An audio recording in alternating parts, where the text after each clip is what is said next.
ఆంధ్రప్రదేశ్లోని కాకినాడ దగ్గర ఒక చిన్న గ్రామంలో మల్లి అనే ఒక అమ్మాయి ఉండేది. పల్లెటూరులో మనం చూసుకున్నట్లయితే చాలామంది రాత్రి అయితే ఎవరు బయటకు వచ్చేవాళ్ళు కాదు. వాళ్ళు బయటికి రాకపోవడానికి మెయిన్ రీజన్ ఏంటంటే బ్లాక్ మ్యాజిక్, అవే చేతబళ్ళు.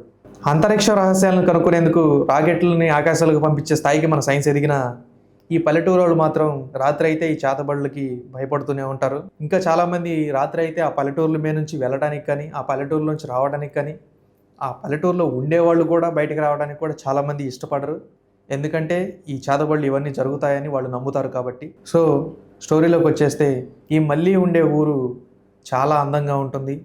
ఊరు చుట్టూ కొండలు, ఆ కొండల నుంచి జారిపడే జలపాతాలు, ఇవంతా చూడటానికి చాలామంది బయట నుంచి టూరిస్టులు వస్తూ ఉండేవాళ్ళు.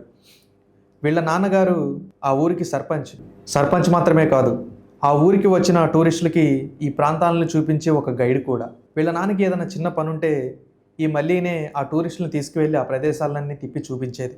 ఇలా జరుగుతున్న కొన్ని రోజులకి ఒక 5గురు సిటీ నుంచి ఆ టూరిస్ట్ ప్లేస్ చూద్దామని అక్కడికి వస్తారు. వాళ్ళ నాన్నకి ఈ విషయం చెప్తుంది. వాళ్ళ నాన్నకి ఏదో చిన్న పని ఉండటం వల్ల తనే దగ్గరుండి తీసుకువెళ్ళి ఆ ప్రాంతాలను అవన్నీ చూపిస్తూ ఉంటుంది.